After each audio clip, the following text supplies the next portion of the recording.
Welcome to the Getting Healthier Together module on high cholesterol. This video can help you understand what cholesterol is, know how to control high cholesterol, learn more about what healthy cholesterol levels are, know what medicines are commonly prescribed for controlling cholesterol, find practical ways to keep cholesterol levels healthy, and create an action plan for yourself. What is cholesterol? Cholesterol is a yellow, waxy substance found in the blood and in all the body's cells. We all need cholesterol to live. Our bodies use it in many of its normal functions, but having too much cholesterol may increase the risk for developing heart disease and stroke. Our bodies make some cholesterol, and the rest of it comes from animal products like meats, poultry, fish, eggs, butter, cheese, and whole milk. Fruits, cereals, and vegetables don't have cholesterol. Cholesterol builds up slowly in the walls of the blood vessels, and this buildup is called plaque. Plaque can clog the arteries and block or slow down the flow of blood. When that happens, the heart has to work harder. Plaque can tear or burst, and a blood clot can form, stopping the flow of blood. Clogged arteries greatly increase the likelihood of heart disease, stroke, and other serious problems. Here's a question for you. Do you suppose that a person whose cholesterol level is too high will have symptoms? Take a moment to decide on your answer.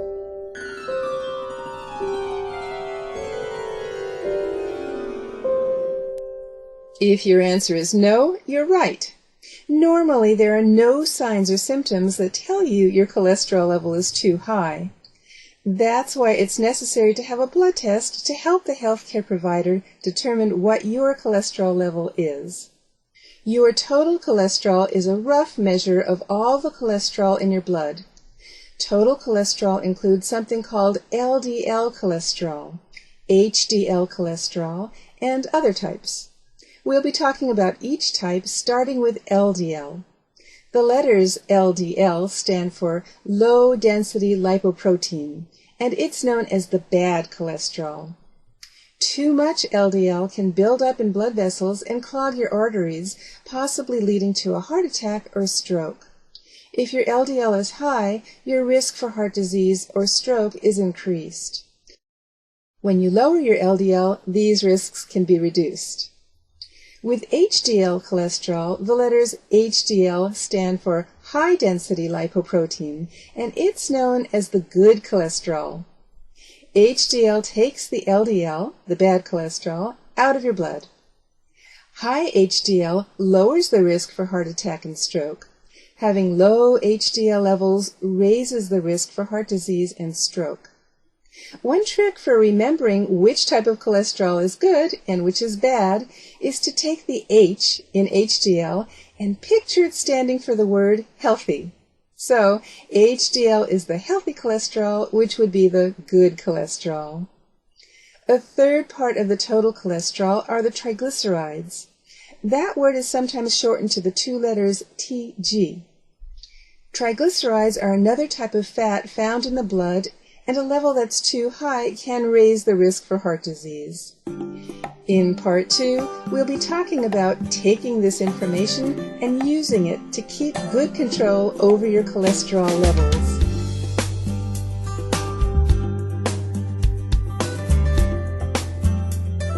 What causes high cholesterol, and what can you do to keep your cholesterol levels in a healthy range? When cholesterol is high, it can build up in your blood vessels. A blocked blood vessel going to the heart can cause a heart attack. A blocked blood vessel going to the brain can cause a stroke.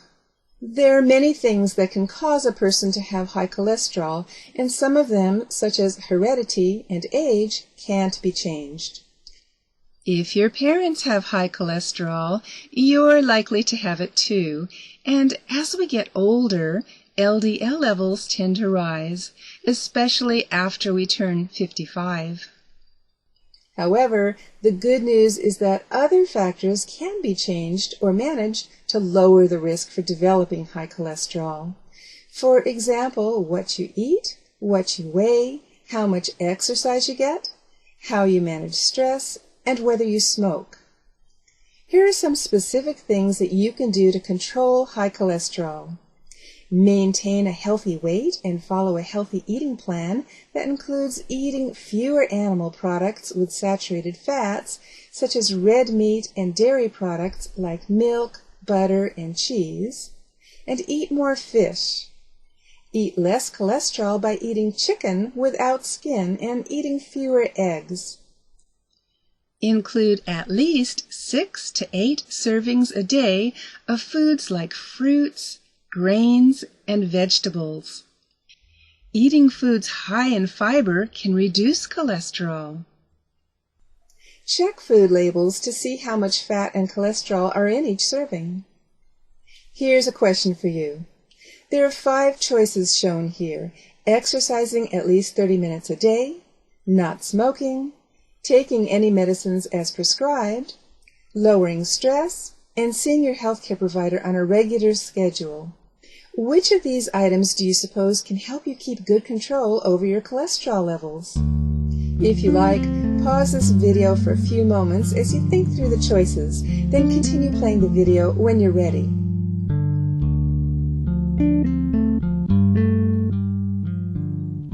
The best answer to the question is that every one of these activities can help you lower and control high cholesterol. That's probably what you thought. Of course, the more of these that you do, the easier it is to stay in good control. The main point to keep in mind is that there are plenty of ways to keep good control over your cholesterol levels. In Part 3, we'll be talking about what the recommended goals are for healthy cholesterol levels.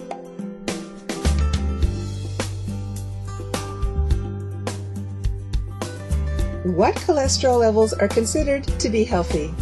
The healthiest number for a person's LDL level is below 100 milligram per deciliter.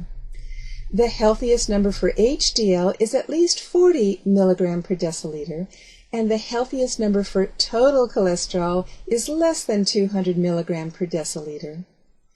A cholesterol level of 200 to 239 milligram per deciliter is considered to be borderline, and a level of 240 milligram per deciliter and over is too high. It's a good idea to talk to your healthcare provider about your personal risks for heart disease. The risks will help define what your personal target cholesterol goals should be.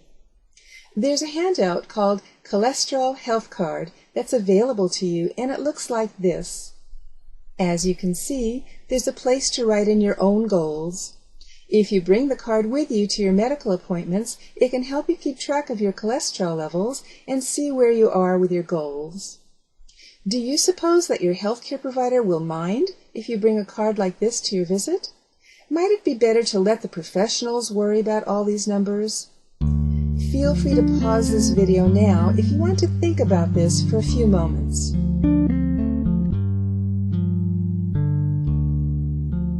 Our healthcare providers are very aware that they can't make the kinds of real changes that can improve our cholesterol levels on their own.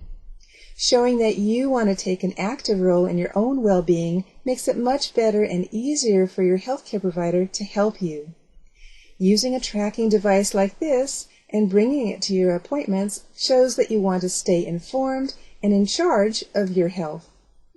The ideal numbers for recommended cholesterol levels are different in special cases. For example, people who've had a heart attack need lower LDL levels, below 100 milligram per deciliter. People with diabetes are also considered at high risk for health problems, and they need to keep their LDL levels even lower than 100 milligram per deciliter. People with additional cardiovascular risk factors may be asked to lower their LDL levels to below 70 milligram per deciliter. It's important to ask your healthcare provider how often your cholesterol should be checked. For some people, it may be every 5 years. For others, their healthcare provider may check their cholesterol every year or more often. If your blood test shows a high cholesterol level, your healthcare provider will discuss the numbers. In Part 4, we'll be talking about some medicines that may be prescribed to help keep cholesterol levels under control.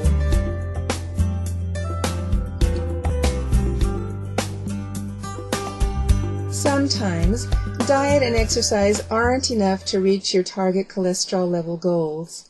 So, your healthcare provider may suggest taking medicine. If you're taking cholesterol medicine, you should still continue your meal and exercise plans.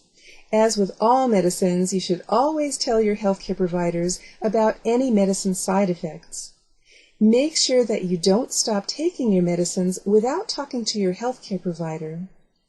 If you see different healthcare providers, make sure they know about all of the medicines you're taking.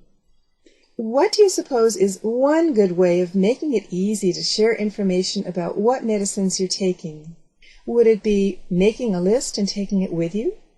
Would it be making a list and keeping it with your medicines at home? Would it be making sure your spouse or a trusted family member knows what you're taking?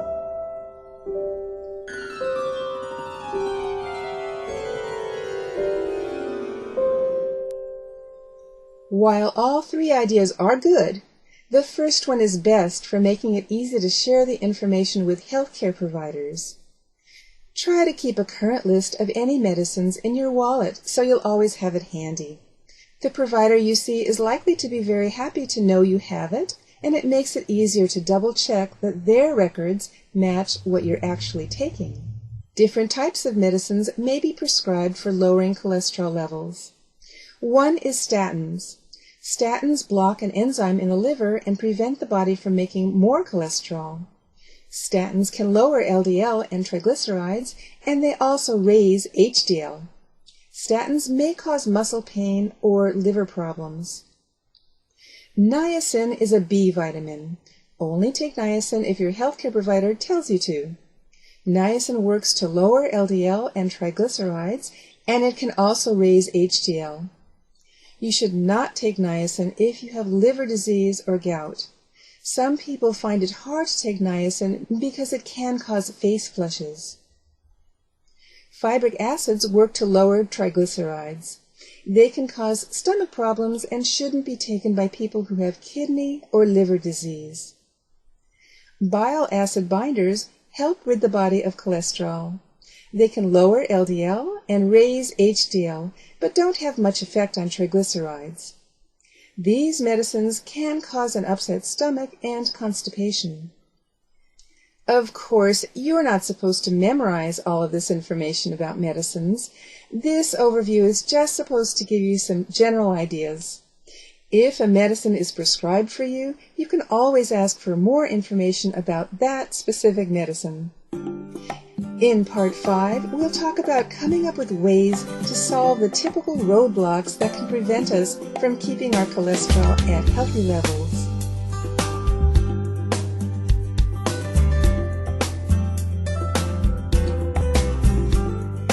What can we do when things going on in our lives make it hard to keep cholesterol levels within a normal range? It can sometimes be easier to come up with solutions for other people's challenges. These solutions can often give us ideas we can apply to our own situations. We'll look at 3 different situations, starting with someone we'll call Ms. Ryan. This is not an actual person. Ms. Ryan just came from her visit with her healthcare provider and learned that her cholesterol is high. Her healthcare provider recommended that she eat foods with less saturated fat and stay away from foods such as red meat and whole milk. Now Ms. Ryan is feeling sad because she likes to eat out and loves fried chicken, milkshakes, and steaks. Take a moment to think about what Ms. Ryan can do to eat healthy and follow her healthcare provider's recommendations.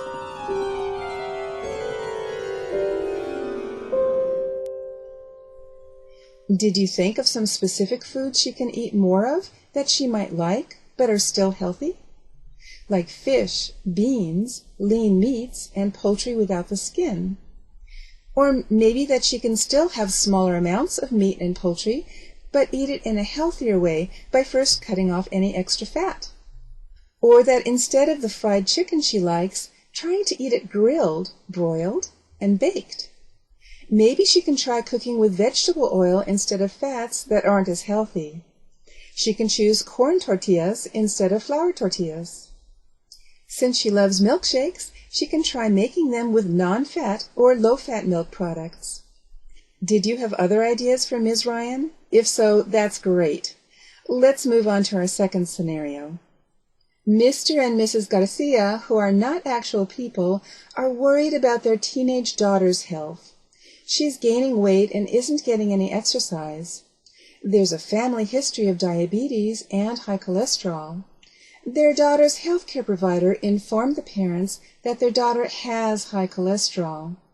To help her lower her risk for heart disease and diabetes, the healthcare provider told her to eat healthy, exercise on a regular schedule, and monitor her calorie intake. Take a moment to think about what Mr. and Mrs. Garcia could do to help their daughter be as healthy as possible.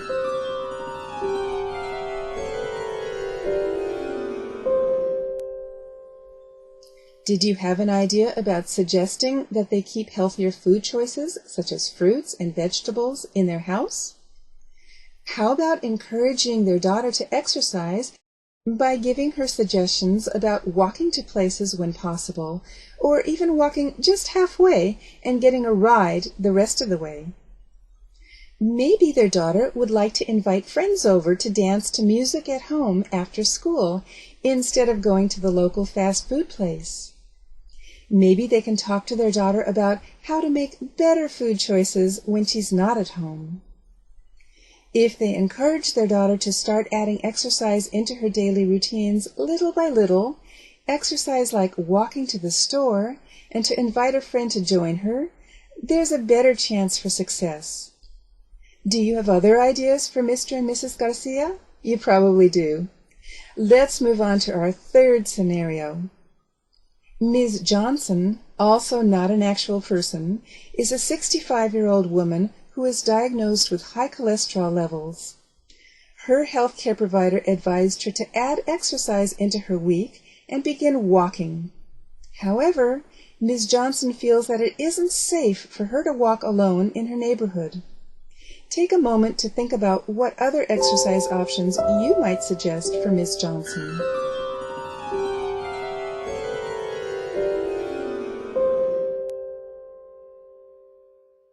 Did you think about suggesting that she try dancing to music in her home? She could start slowly at first so she doesn't overdo it. Maybe you thought of her trying some of the many exercises she can do while sitting down. Or maybe you thought of suggesting that she find a low-intensity exercise video to work out with at home. You probably have some of your own suggestions from Ms. Johnson. Maybe looking at the challenges for other people has given you some ideas for yourself as well. In Part 6, we'll explain how you can use a personalized action plan for high cholesterol.